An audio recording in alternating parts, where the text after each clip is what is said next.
You must know your history, and we say that the job of the enemy is to confuse you in presenting history. When they present Dr. King's contributions to us as a people, most people in America, being unconscious of history and its processes, they actually think that one of King's greatest contribution to us as a people was nonviolence. King's greatest contribution to us as a people was he taught us how to face the enemy without fear. That's Kwame Ture, and this is Alternative Radio. This edition of AR features Kwame Ture on Black history.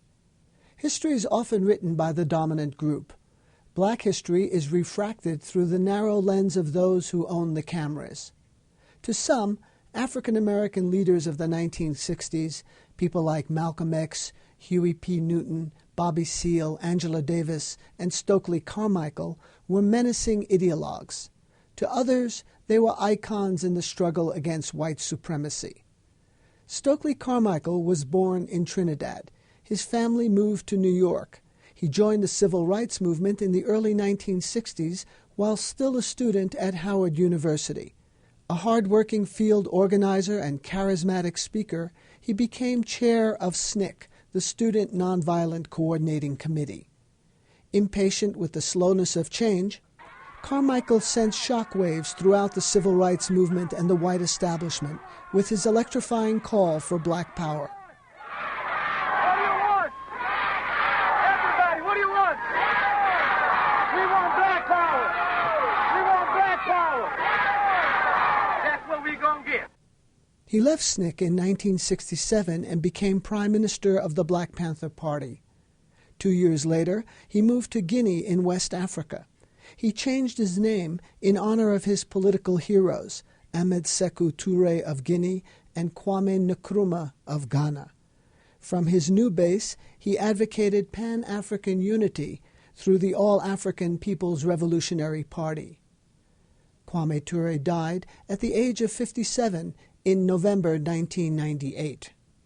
Although in exile for decades, he frequently visited the United States. The lecture you are about to hear was recorded at Metro State College in Denver. Of course, when we talk of history, we have to understand precisely what it is. In a capitalist system, history is used to demobilize the people. Of course, history is like anything, like religion, it's a weapon. It can be used by the slave master to make you accept slavery, or it can be used by Nat Turner to cut off the head of the slave master. So, just like it can be used for good purposes or bad purposes, history can be used for good purposes or for bad purposes. So anytime an enemy has a people that he's seeking to control, the first thing the enemy will do is not control their history, but control their understanding of history. For example, if you would look at the United States of America in its presentation of history, it presents history as something dead, in the past, made by one great man or one great woman. For example, if you ask students in America, high school students, even college students, anything about what's considered to be American history, the best they can give you is a date, a name, and something.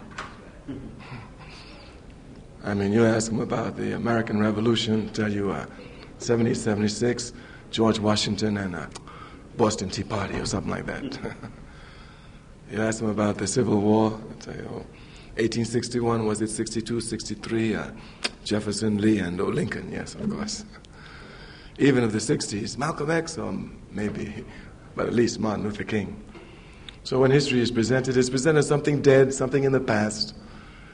This presentation demobilizes the people from the very beginning. In the first instance, history is studied as something in the past, with dates, and it's made by a great man or a great woman, so you're not a great man or a great woman, so you can't make history, so you do not even try to make history. So when we speak of history, we who are revolutionary, we must inform you that we know that history is made by every human being. And that every human being makes history just like we do anything in life, one of two ways, either consciously or unconsciously. but every human being makes history. For example, if I'm an unconscious African, I might go and fight in Baghdad. While fighting in Baghdad, I'm making history. Not my history. As a matter of fact, history against my history. But nonetheless, I'm making history. While you sit and carry out the values of a system which seeks to make itself eternal, as do all systems in all countries, as in the case of the United States of America, you are making the history of America. So we say everybody makes history. But the capitalist system is a system that lies not some of the time, but all of the time. When it tells the truth, it's a result of a double lie. It's a fact. So when we talk about history, we have to change everything. Oh, so I tell you, history is not something in the past, not days. It's happening all the time. We are making history right here. Yes. Because in history, there are two aspects that people come to struggle for: to change the conditions of life, but also for the immaterial aspect of life. They struggle for ideas. And every day there's a battle for ideas. I mean, a real battle for ideas. And these ideas have an effect upon your life. For example, let me give you an example. You go home and they will sing you a Coca-Cola jingle. You know, get Coke or whatever it is. Buy Coke or Coke is good, whatever it is. And you'll hear this jingle all the time. It's a battle for ideas. Because when you get thirsty, you know what you will say? Give me a Coke. And you'll think you thought of it yourself. Yeah, so there's a constant battle all the time for ideas. And in societies, the battle is constant. Even among human beings, even you as students, there's a constant battle between you to be honest or to be dishonest, to cheat on the test or not to cheat on the test. So history is being made all the time, and one other thing you must know about history is the people who make history, the mass of the people. I mean the illiterate people. I mean the people who can't think people. I mean, these are the only people who make history. The example is easy with George Washington. You know, if you put George Washington by himself in the middle of the Valley Forge, surrounded by the British, bad as he is, ain't nothing he can do. Hope he knows how to swim underwater. But if you take thousands of people who believe in the same idea George Washington believes in, that where there's no representation, there should be no taxation, and those people are prepared to do everything possible to make this idea a reality, the situation changes. What changes the situation is not George Washington, but the thousands of the masses of people who come to fight for justice. Now, you must understand one thing about history. History must be made by human beings. Hear me well. Human beings have instincts like animals of the lower form, but we also have something that animals do not have. We can reason, we can think. Of course, if you don't think, you act like an animal, that's clear. The more you think, the less like an animal you act. But human beings have an instinct which animals of the lower form do not have. They have an instinctive love of justice. I mean, and when they are oppressed, this intensifies, and this love of justice, I mean, they will struggle. Until the last one is left, they will continue to struggle. I mean, of course, I know the history that's given to you shows backward, but if you look at it, you can see it. Look. I know you hear today in the newspaper some problem occurring in Ireland and Britain, you know, and that every time there's a bomb here and the Irish are just terrorists, you know, they're always bombing the good British, you know. The British have been terrorized everywhere. But if you go back to history, you will see that this problem is 800 years old. Did you know that? You see how America handles the news? Just like a commercial. Did you know that struggle that you hear about with the Margaret Thatcher being bombed, this one being bombed, this one stealing guns in America to send to Ireland, this Joe Doherty being in jail, and they don't want to... do you know all this? Do you know it was 800 years old? Yes. How many people know the fight is 800 years old? I'm telling the truth. You must see it for yourself. This is an 800-year-old struggle. And you know what? I promise you, if the British stay in Irish for 800 more years, the Irish will fight them for 800 more years. Wherever there's oppression, there's resistance. While we sit and talk here, a man by the name of Leonard Peltier, who is an indigenous person, what they call an American Indian, sits in jail for 17 years.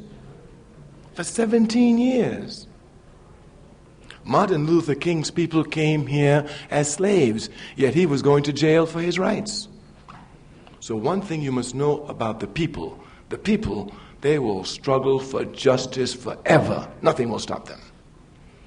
And when you want to know history, then you must look at the people's movements for justice. This is what history is. And we say that the people must make history because human beings have an instinct to make progress. It's instinctive. It's instinctive. Frederick Douglass said, where there is no struggle, there is no progress. Thus you must understand the two are inextricably linked. If you're a biology student and you come to your class and you do not struggle with the concepts of biology, you will never learn biology, not through osmosis. The only way you will learn it is through struggle with the concepts. And the more you struggle with the concepts, the better you become in biology. And the student who struggles with the most difficult concepts of biology is the best student. The logic is clear. The more you struggle, the stronger you get in every area. Thus, a conscious human being does not run away from struggle, but runs to struggle. So the people who are instinctively strugglers, the conscious element of the people run to struggle, not away from struggle. Thus, history is made in struggle, either consciously or unconsciously. You must not think that because somebody's in struggle, they know what they're fighting for. Not at all. Not at all. Many young men in this country went to fight in Vietnam, and today they didn't know why they went to fight. But they fought hard. Many went to Baghdad, and I know they didn't know because, listen, they didn't know what Kuwait was. They didn't know what Iraq was. They didn't know how long they were together. They didn't know when they were separated. They didn't know who separated them. They didn't know why they were separated, for what purposes they were separated. They knew none of these factors. As a matter of fact, most people who go to fight wars in America know nothing about the wars in which they're fighting. This is a fact. This is a fact. Those who went to Grenada, they didn't even know where it was. The fact can be easily seen because the people in America know more about Dallas and Dynasty than they do about Grenada, Panama, Beirut, or where they die. Yes. These are facts. So you see the struggle we have when we just talk about history.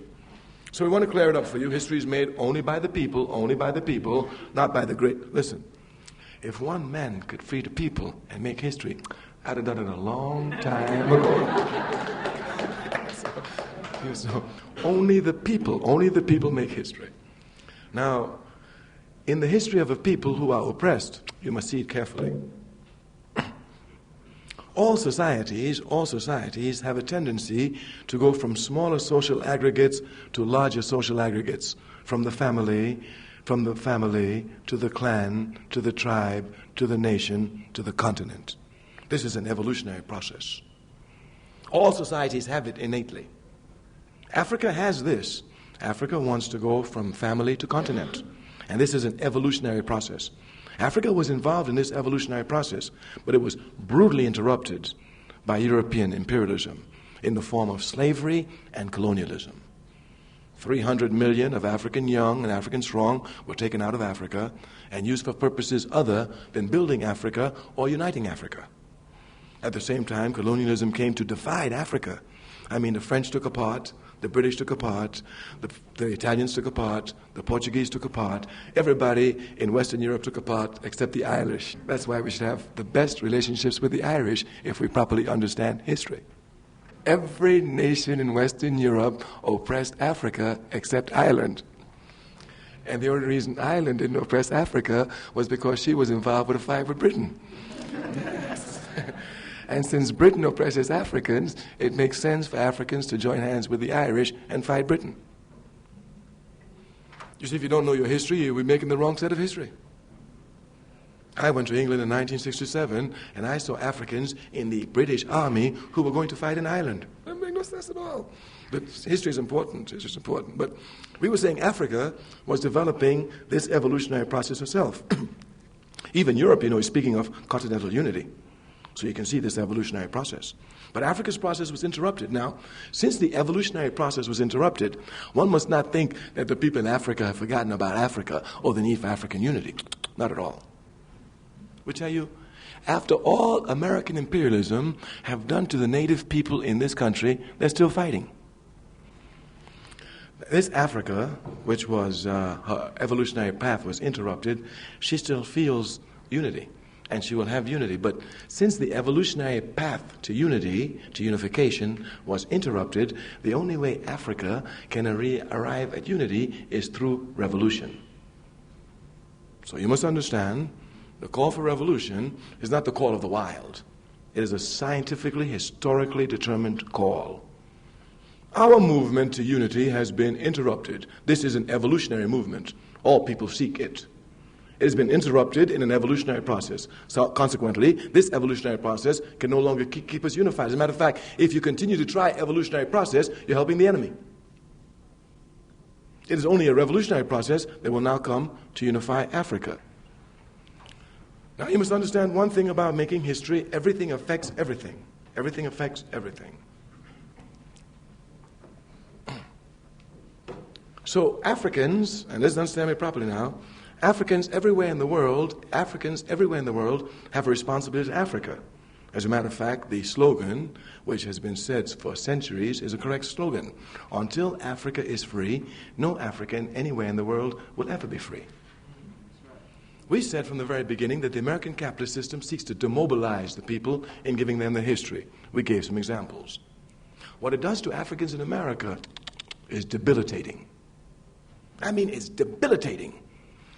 I mean, Africans in America, not only do they not know anything about Africa, do not want to know anything about Africa. I told you that the viciousness of the capitalist system was not just in presenting history, but in making the people not want to understand history. The reflections can be seen anywhere. I just give you one example. Everyone in this country, except the indigenous people, is an alien. Everyone except the indigenous people. Don't get confused.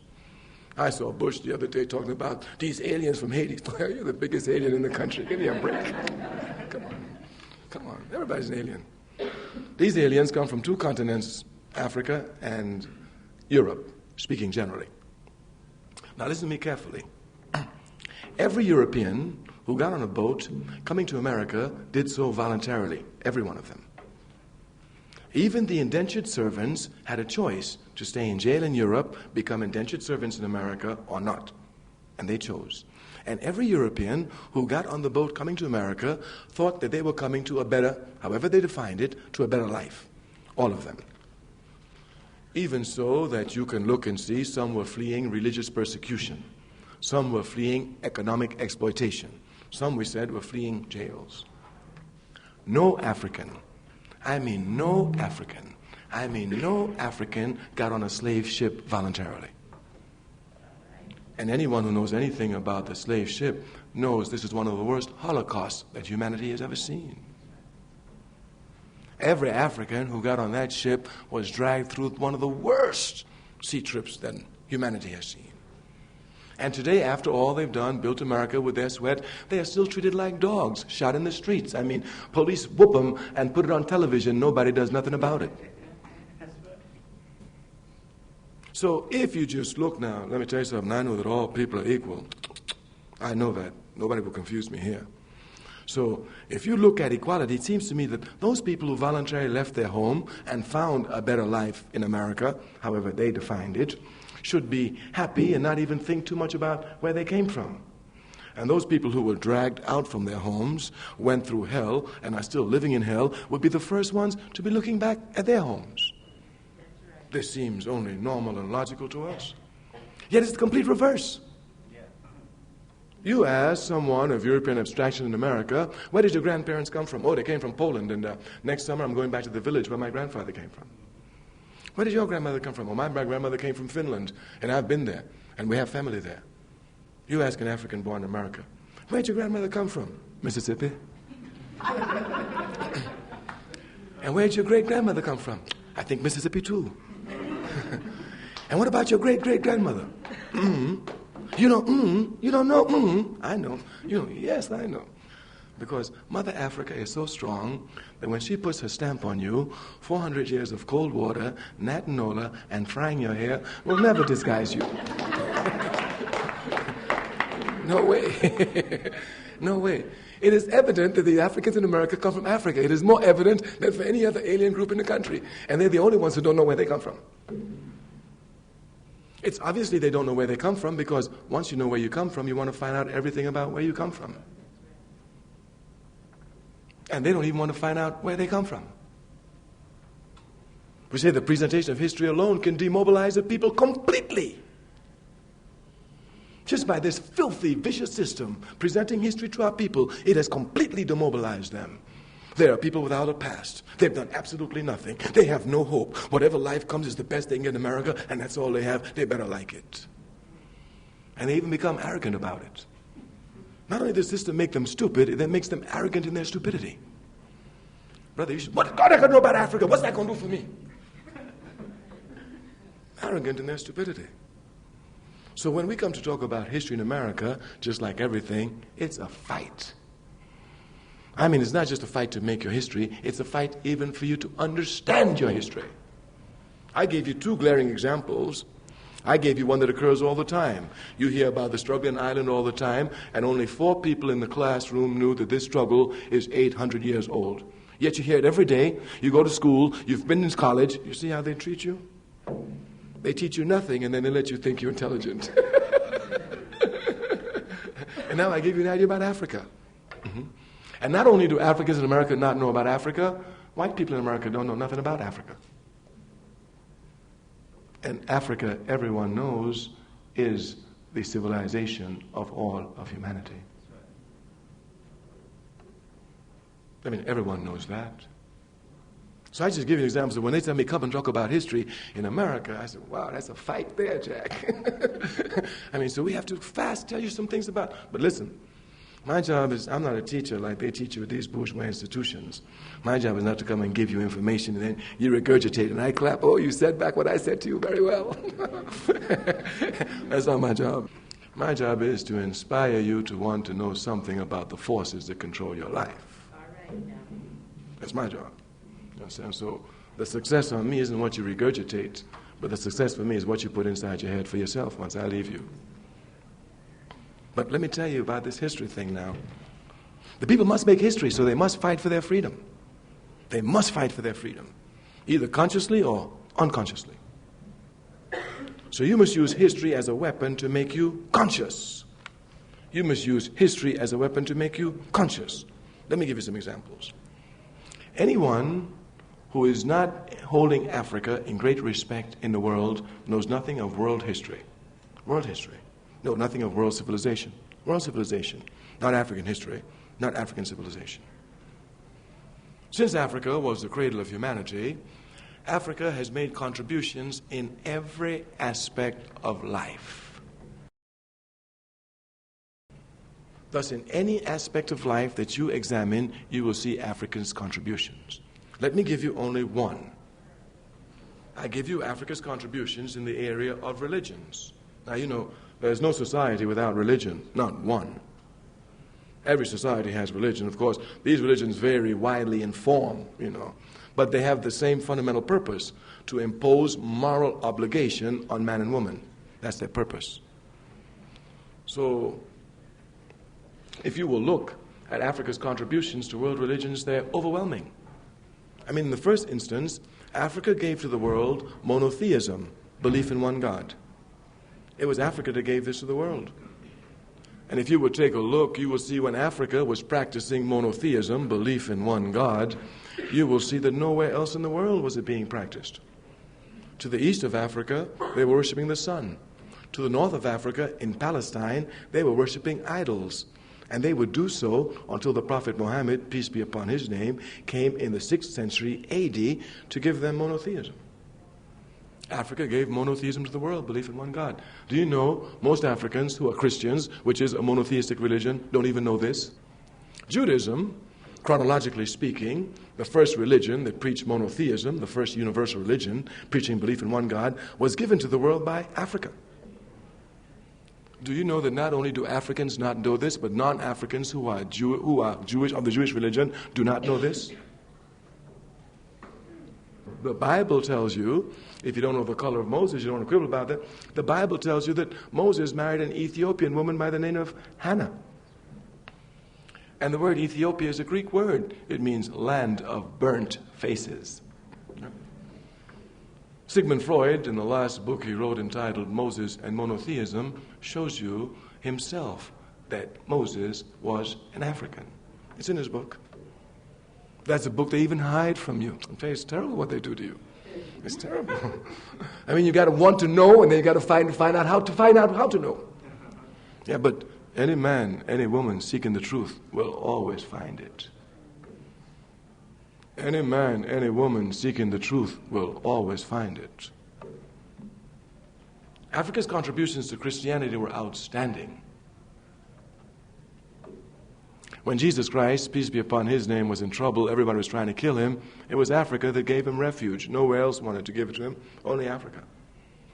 It was here that he grew up in his early life, and of course, since Africa already had monotheism for centuries, by the time Jesus Christ came along, nowhere else in the world had it. It was very easy for him to grow intellectually, spiritually, and physically in Africa.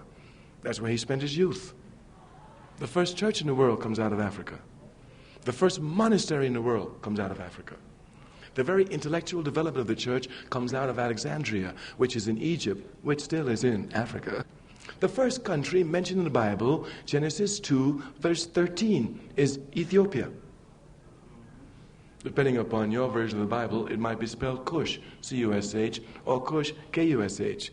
If you will look at any authoritative source, you will know that Cush is the ancient name for Ethiopia. As a matter of fact, when you read about Cushite in the Bible, they're talking about you.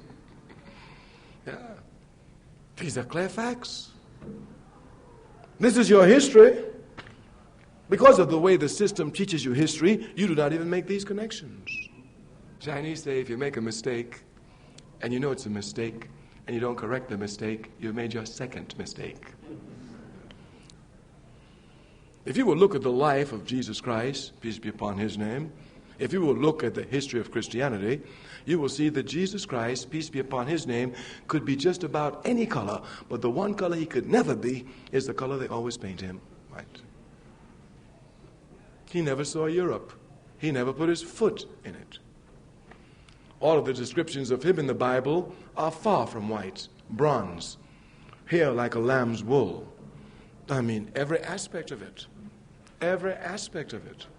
If you know anything about the history of Christianity, you know that Christianity didn't arrive in Europe until 400 years after the death of Jesus Christ. Peace be upon his name. And it was taken not by him, not by the disciples, but by the apostles who came long after the disciples. All this is history. You see the effect history can have upon you. Do you know the debilitating effect it must have upon the minds of Africans bowing down before a white Jesus, thinking that this is the Son of God, and all it is the uncle of the artist who painted the picture? Do you know the superiority effect it has upon the minds of white looking at the picture? History, we say, is a powerful weapon in the hands of the enemy. The people must come to grab their history themselves. Thus, if we said anything today in our brief remarks, we hope we've told you this. Number one, history is going to be made eternally based on the just instincts of human beings. We tell you that history is made not by any one great man or woman, but is made by all the people, that you yourself make history. And we tell you, you make history either consciously or unconsciously. And that it is your responsibility to consciously make history. And we say history is nothing other than the total and constant progress of humanity and civilization. Thus, we will stop here and take some remarks. We did tell you some things about Africa, just to show you how contributions to humanity, and to show you that you should know these things and the effect they can have upon your life. So I think we can stop here and just take questions. You're listening to Kwame Ture, the former Stokely Carmichael, on Black History. This is Alternative Radio. You can order copies of this program by calling us at 1-800-444-1977. Or you can go to our website, alternativeradio.org. Again, our website, alternativeradio.org. Stay tuned at the end for complete details on ordering. I give you the alternative of revolution against the capitalist system. Revolution struggle for a socialist system. I give it that universally, and then, of course, as a Pan-Africanist, which is the total liberation and unification of Africa under scientific socialism, I give it to you specifically. Let us go to Pan-Africanism, since we discussed a little bit about Africa's evolutionary and now necessary revolutionary path. Africa's evolutionary unification process was interrupted by colonialism and slavery, which is nothing other than offshoots of capitalism. There are only two economic systems in the world, only two: capitalism or socialism, only two. And there can only be two, because each economic system must respond to at least one fundamental question: who will own and control the wealth of the country? Who will own and control the means of production? The question can only be answered two ways: either a few will own or everybody will own. Thus here there is no middle ground. In a socialist system, everybody owns. In a capitalist system, a few own. Thus, by its very material makeup, we can see the unjust nature of the capitalist system, to the point that one man, one woman can own oil in the country which was found under the ground, which, you understand what I'm talking about. So the injustice is clear just by the material makeup. Thus, the people are unconsciously moving to the social system. Again, this comes from my understanding of their unconscious and instinctive struggle along the path of justice. Now, we say this struggle is instinctive and sometimes lack reasons. If you will look at the early days of British capitalism, you will see workers, many who were Irish, thrown off their land by British capitalists, who wanted to use it even for grazing ground, who became the working class in Britain. You will see that this new working class, the first in the world, you will see that though they knew they were exploited but couldn't understand their exploitation, they instinctively struck out against the machines. I mean, they smashed machines. Of course, we know it's not the machines that must be smashed, it's the system, capitalism. But what we want to highlight here is that these people, when they want justice, when they rise up, they will burn anything in their path for justice. Just again demonstrating this instinct. Obviously, the reason wasn't on the clear level. Here you have to have, of course, but as time comes with struggle comes consciousness, and they begin to see the need for parties, what is capitalism, what is socialism, etc., etc., etc. So it is socialist revolution. For Africa, it cannot but be socialism, because we have to run out that which divides us. And you can't run out capitalism with capitalism. So for us, it's clear we have to run it out with socialism. And of course, once we understand properly what is socialism, now I must tell you something now. I know most people in America are against socialism, but I also know they don't even know what it is. So I know that what I'm saying, you say you're against, but there's nothing wrong with that. But I just want you to know what you're against. And you must know what you're against. I don't want you to be for socialism, I just want you to know what you're against. So I don't have time to discuss it all, but I've showed you the basic difference. In a capitalist system, a few people own the wealth of the country. In a socialist system, everybody owns it. Let me give you practical examples of how it works. Do you know in Cuba, you know Cuba is a very poor country. You know it's a very poor country. But do you know in Cuba today, anybody who falls sick in Cuba gets free medical aid up to heart transplant? Did you know that? It's a poor country. It's a very poor country. Matter of fact, they can hardly feed themselves. But anybody who falls sick in Cuba gets free medical care up until they're restored to health without paying one penny. America's a very rich country. But you know, if you go to the hospital, you don't have a card in your pocket, an insurance card or a health card, or some dollars, you ain't even getting in the door. So you see clearly the difference. There's no question where the people have to go. There's no question. Cuba's a poor country, but anybody who wants to go to the university goes free of charge, into any area you want to. America's a very rich country. The poor will never get in these doors at these universities, Jack. They will forever be blessed and stupid.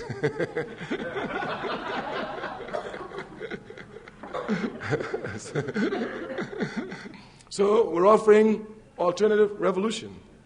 We're saying that African students have a responsibility to be involved in this unconscious struggle and to become conscious so they can speed it up. So this is alternative. Generally, of course, we just gave examples of what it means, but let me show you what it really means now. All societies have a motivating force. Either one is conscious of it or unconscious of it, but they all have motivating force. In a capitalist system, the motivating force is profit. And in the capitalist system, profit is acquired by any means necessary.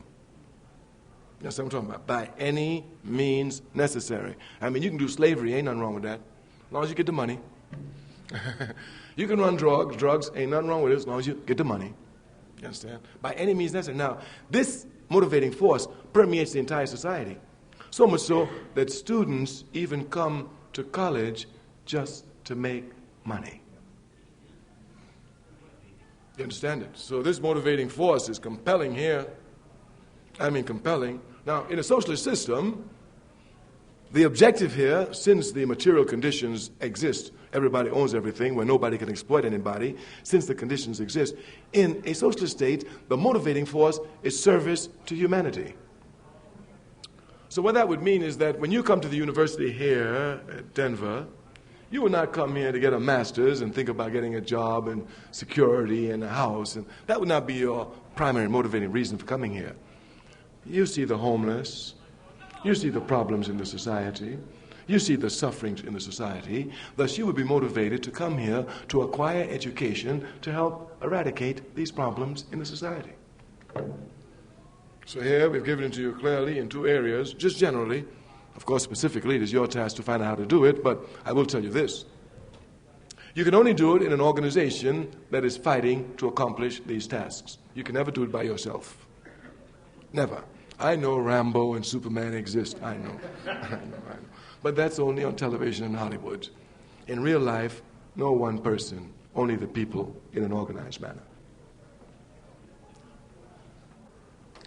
European culture is a racist culture. And it's been dominated by capitalism, making it racist. All right. European socialists, hear me well, have not waged a cultural struggle in Europe against the racist aspects of European culture. As a matter of fact, if you will look, even from the time of Marx, if you will look at the Soviet Union and the Eastern Bloc, you'll find very little discussion of cultural revolution here. If you look outside of there, if you look to China, Mao calls his a cultural revolution. If you look in Africa with all of our leaders, revolutionary leaders, culture was in the forefront. As a matter of fact, Amílcar Cabral would make the statement that the act of liberation itself is an act of culture. If you look in South and Central America, you will see cultural revolution everywhere except within the European context. This means, understand me properly, that European Marxist-Leninists not fighting against racism and the culture of Europe, which is racism, become tint with racism. So that it appears as if Marx, and I've read this in very revolutionary socialist books, they say Marx founded socialism. Of course, once saying this, it does become Eurocentric. If I'm a peasant in Timbuktu, in Mali, in West Africa, doing research with gravity, I will come to the exact same conclusion that Isaac Newton came to, that a body falls at the rate of 32 feet per second squared, without ever having any prior knowledge of Newton. Newton cannot found the laws of gravity. He can correctly observe and correctly record, for which we'll be grateful, but he cannot found them.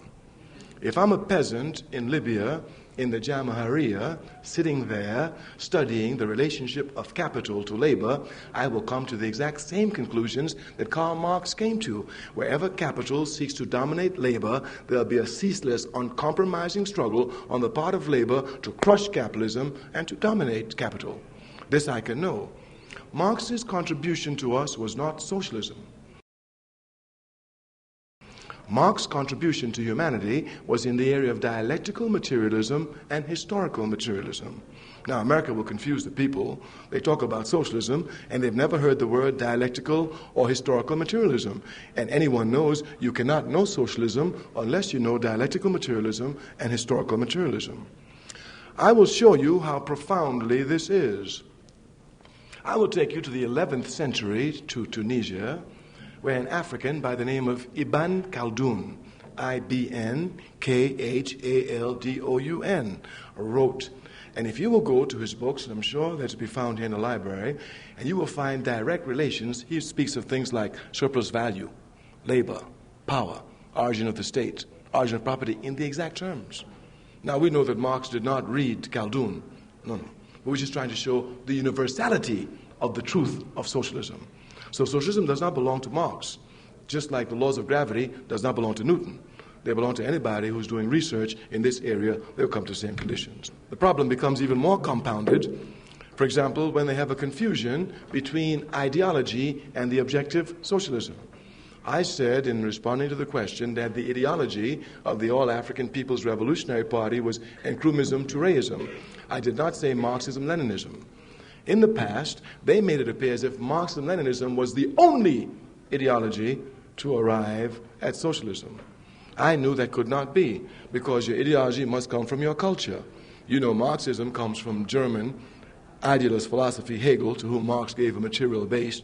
English, British economy, Locke and Smith bourgeois, to whom Marx gave a revolutionary basis, and French utopian socialists, Fourier, Saint-Simon, to whom Marx gave a scientific basis. I'm an African. I've been oppressed by Germany, by France, and by Britain. I'd be a fool to look for them for the path of my liberation.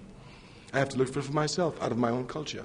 So I've never been a Marxist-Leninist, but we've never attacked it. We understand it to be a revolutionary ideology, and thus we have the responsibility to defend it. So our own ideology will direct us to socialism, which is universal throughout the world. When you come to make an analysis of a people who are at war, first of all, do you know your people are at war? Then when you come to make an analysis with the people who are at war and who've been oppressed, you can never make an analysis leaving out the enemy. Anytime you leave out the enemy, you'll never make a correct analysis. Malcolm X told me a long time ago when I went to hear him speak as a young man. He said, there are more policemen in our communities throughout America than in any other community in the world. Everybody applauded, said, you're correct. He said, at the same time, there's more crime in our community than any other communities in the community. He said, you know why? Because the police bring the crime in the community. How could you tell me you're a policeman and you have a drug-ridden community and you can draw a check every month? I mean, give me a break. Give me a break. This is the police, that's all. And if you understand them and you understand their warfare and their strategy, there's none but war strategy. I know when brothers get shot each other, that's another war casualty. I know it's a war casualty. If nobody else knows it, I know it's a casualty of war. Even the brother who's shot don't know he's in war. I know it's a war casualty.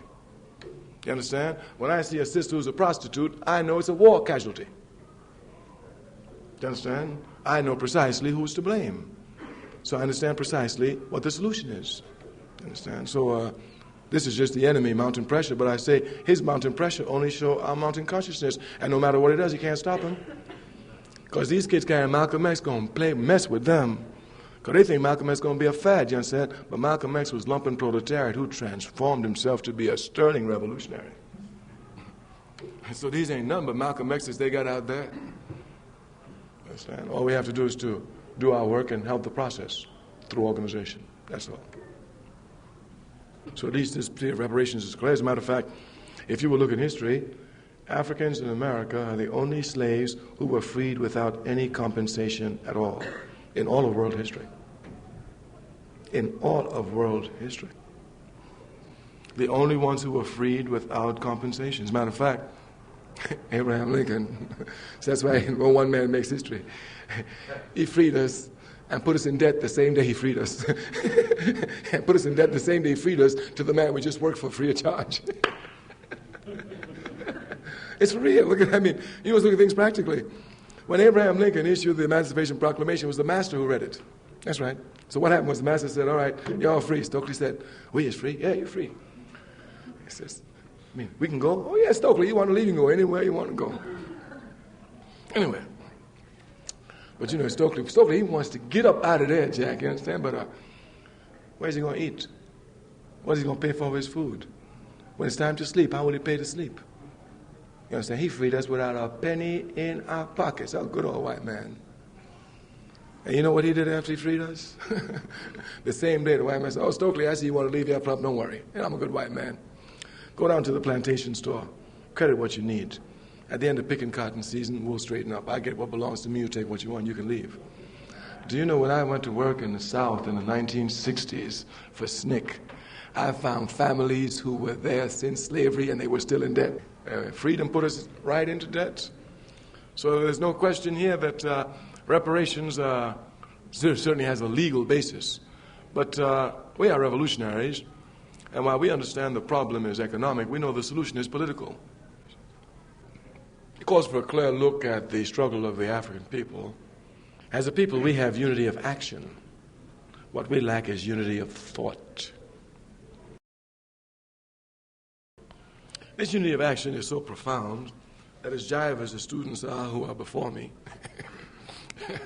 and I know they jive because they ain't doing nothing for their people. If a racist incident occurs at their colleges, that next night, everybody's down. I mean, even the one you thought was jive. You were this? Yeah, I'm with you. This for everybody. Let's get it on. Let's do something, you know. And for 2 weeks, they'd be hot. I mean, they will be hot. And then they just sit down and wait till another incident happens. So a policeman shoot us, we get up, make a lot of noise over the policeman when they shoot one too many, you know. Then after a while, we sit down, you know. Brother came to me and said, "Did you see what they did to Rodney King?" Bap, shut up, you're talking stupidity. What they did to Rodney King. I know brothers who are happy that's what they would do to him. I know one said, "That's all they did to him. I wish that's all they did to me." And there's some who can't even say that. I said, so come on, let's not talk nonsense. So your people have a great weakness while they have a great strength. They have unity of action but no unity of thought. They're provoked into action by the enemy. The only way that this can be completely rectified is that when we come to have unity of thought. And the only way we can have unity of thought is when we all belong to organizations. That's the only way. And since our people do not belong to organizations, this is a holdback, the only drawback. As a matter of fact, the only thing standing between us and liberation is organization. That's all. Your people are the only people in the world, hear me well, who can rise up, you understand, take on the biggest imperialist power in the world, America, back them up, you understand, bring the army into Washington, D.C. to stop them from burning down the White House, you understand, burn 260 cities at one given moment, you understand, and then sit down for 20 years. Only your people can do that. So I have unity of thought, unity of action. We lack unity of thought. This unity of thought must be the clear area here. That calls for clear logical struggle, a proper understanding of our culture, a proper understanding of our culture. And this unity of thought, we say, can only come about in an organization. If I'm a member of the NAACP and you're a member of the NAACP, I mean members, not dues-paying people, but sure enough members working for it. When we face the enemy, I bet you we come down the same side. If I'm a member of the Nation of Islam and you're a member of the Nation of Islam, when we face the enemy, I bet you we come down on the same side. Because here we have unity of thought. Of course, this is demonstrated politically in that we are strong people in mobilization, but very short on organization. Dr. Martin Luther King was probably one of the greatest mobilizers this century has seen in America, but he was very short on organizing.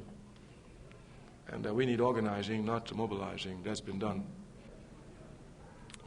Well, first let me tell you that when you come to struggle for the people's liberation, you must start off by saying, by any means necessary.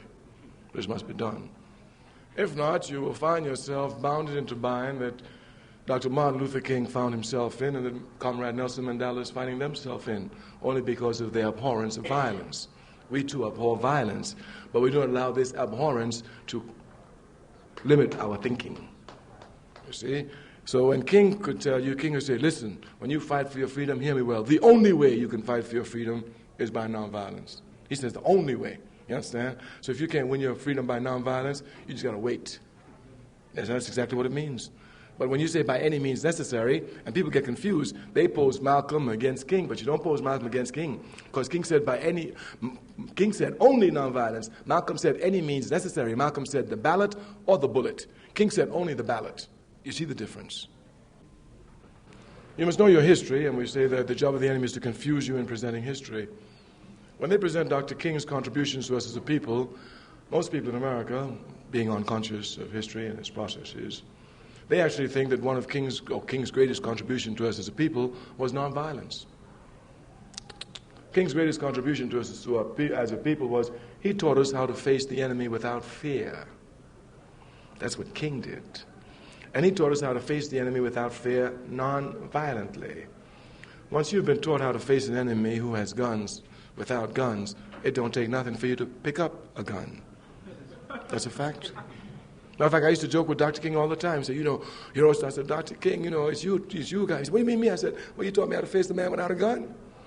I said, you used to send me out there, you used to beat me, you used to want to shoot me, you used to terrorize me. I had nothing in my hand. I said, and I could face him, so if I could face him without a gun, it don't take nothing for me to pick up a gun and face him with. So the fear of racism has been knocked out of your people completely in one generation. Even when I was growing up, older parents would say, shh, don't talk like that. White people don't like that, That's a fact. It's a fact. It's a fact. But that young generation, they didn't hear that garbage, and they'll never hear it again. They'll never hear it again. You understand? That young generation, I tell you, they have no fear in them at all. They have no fear of authority at all. There was a man in Africa by the name of Omar Mukhtar in Libya. That's Africa. And the Italians invaded Africa, as we said, and when the Italians invaded Africa, Libya, Omar Mukhtar was 53 years old, 53. And he fought them for 20 years till he was 73. But one thing I want to tell you about him is that he was the leader of the struggle. And the Italians, when they caught the Africans, the Libyans, they used to torture them. I mean, in the most barbaric manner. And once a young fighter, an African, a Libyan, caught an Italian prisoner. And he was getting ready to torture the Italian prisoner. And Omar Mukhtar says, don't do that. And the young fighter says, that's what they do to us. He said, but they're not your teachers. You understand it? So capitalism is not our teacher. Yes, I must understand properly. I think this is what Dr. King really meant to emphasize when he says you shouldn't stoop to the level of your enemy. They're not our teachers. Now, to solve your problem, there are two ways you can have discipline. Either it can be imposed upon you externally or internally. You understand? So the type you're speaking now is external, but when we're revolutionaries, we speak of internal. That is the man to come and see the drugs and say, you think I'm going to let you contaminate me? I got to fight for my people. Forget you. What you mean by any means necessary is by any means necessary to knock down all of these external so that you create a new human being, one who cannot be tempted by capitalism in any arena. Because the only way they get tempted is for the material benefits, no matter what route they take, whether they come to university and pimp a college education or whether they sell drugs. Yes, that's what I'm talking about. But I said the solution was political. The solution is political because what happens if you go bankrupt? They go back to drugs? You can't go bankrupt in a capitalist system. So if you go bankrupt, what happens then? They go back to drugs? So you're using the same weapon the capitalists used to hold them, money.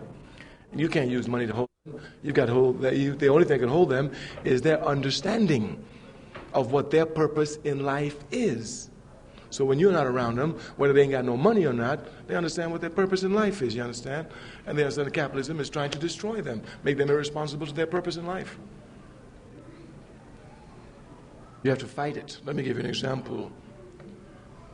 If I'm a slave on a plantation, I have to give my labor to the master because of the power of the slave system, backed by the might of the American Federal Armed Forces. You understand it? Now, so you have two types of slaves. A stupid slave, one who's born to be a slave, he thinks he's born to be a slave, and who even thinks that the interests of the master and his interests are one and the same. So that when the master does good, he will do good. There's a stupid slave, he'll pick cotton at night. You understand? Then there's another slave, I'm forced to give my labor because of the might of the power, but I know I'm not supposed to be a slave. So I'll sabotage it every way I can. Break my hoe. You understand? Patch up the cotton, burn it up, you understand, when I get a chance. Yes, you understand? So we are forced in the capitalist system to give our labor. So I'll give you clear examples. We have comrades in our party. They work at their offices, you understand? That's their capitalist job. They have to sell their labor. They do as least work as possible to maintain their jobs so they can have their energies after work to work for the people. We have to sell our labor for capitalism. We live in a capitalist system. But what is important is that, are you consciously fighting it? This is what makes the difference. If you're not consciously fighting it, it will contaminate you. But once you're consciously fighting it, you understand, the chances of contamination are not there, even though you're forced. Just like a slave who's on a slave plantation must fight against slavery. If he doesn't, he's finished. He thinks he was born to be a slave, and he really will pick cotton at night.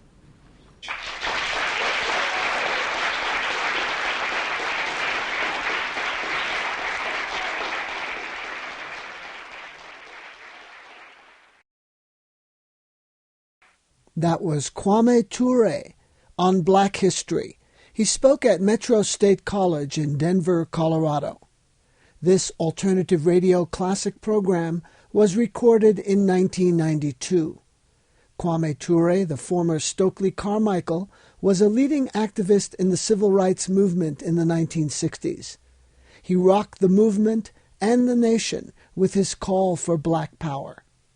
Around 1969, he moved to Guinea in West Africa, where he advocated Pan-African unity through the All-African People's Revolutionary Party.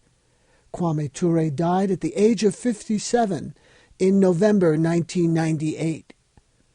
This program is produced by Alternative Radio, an unembedded award-winning weekly series based in Boulder, Colorado. Since its inception in 1986, AR is independent. We are supported solely by listeners just like you. We feature such voices as Angela Davis, Asad Abu Khalil, Arundhati Roy, Howard Zinn, Bobby Seale, and Tariq Ali. To access our vast catalog and to find out about how to subscribe to AR, visit our website, alternativeradio.org. Again, our website, alternativeradio.org. To place a credit card order for the program you just heard, Kwame Ture on Black History, call us toll-free at 1-800-444-1977. Again, that's 1-800-444-1977. You can also order online on our website, alternativeradio.org. You can also send in your check. CDs and cassettes are $15 plus $1 for postage. Printed transcripts are $9 even. Please specify the format you'd like.